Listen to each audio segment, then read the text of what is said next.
গাধাকে সৃষ্টি করার পর তাকে বলা হলো সকাল থেকে সন্ধ্যা পর্যন্ত তাকে ক্লান্তিহীন পরিশ্রম করতে হবে, সারা জীবন তাকে পিঠে ভারী বোঝা বইতে হবে, খেতে পাবে শুধু ঘাস, আর তার মাথায় কোনো বুদ্ধি থাকবে না। তার আয়ু হবে 50 বছর। গাধা করজোড়ে সৃষ্টিকর্তাকে বলল, আমি এত বছর বাঁচতে চাই না, আমাকে 20 বছর আয়ু দেওয়া হোক। সৃষ্টিকর্তা সেটাই মঞ্জুর করলেন। কুকুরকে যখন সৃষ্টি করা হলো তখন তাকে বলা হলো যে সে হবে মানুষের সবচেয়ে বড় বন্ধু, কিন্তু সে খাবে মানুষের উচ্ছিষ্ট, এবং তার আয়ু হবে 30 বছর।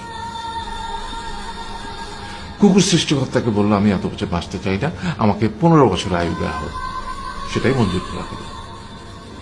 এরপর বানরকে বলা হলো, তুমি শুধু গাছের এ ডাল থেকে ও ডালে ঝুল খাবে এবং নানান রকম ফন্দি ফিকির করে মানুষকে আনন্দ দিবে, তোমার আয়ু হবে 20 বছর। মানুষ বলল, আমি 20 বছর বাঁচতে চাই না, আমাকে 10 বছর দেওয়া হোক। সেটাই মঞ্জুর করা হলো। এবার এলো পুরুষ মানুষের পালা। তাকে বলা হলো যে তুমি হলে প্রাণীকুলের মধ্যে সবচেয়ে বিচক্ষণ এবং বুদ্ধিমান, সেই জন্য তোমাকে প্রাণীদের শিরোমণি করা হলো এবং তোমার আয়ু হবে 20 বছর।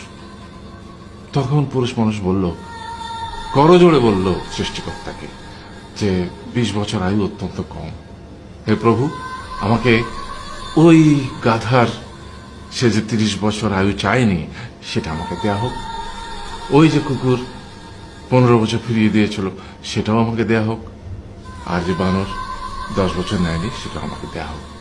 20 বছর অত্যন্ত কম, আমি দীর্ঘদিন বাঁচতে চাই। সৃষ্টিকর্তা সেটাও মঞ্জুর করলেন। তারপর কি হলো? সেই থেকে ছেলেরা পুরুষ মানুষ হিসেবে বাঁচে 20 বছর, তারপরের 30 বছর সংসারের বোঝা পিঠে করে বয়ে বেড়ায়, সেটা কার মতো? গাধার মতো। তারপরের 15 বছর সে তার ছেলে মেয়েরা যা দেয় সেই রকম ঠিক কুকুরের মতো উচ্ছিষ্ট খেয়ে বাঁচে।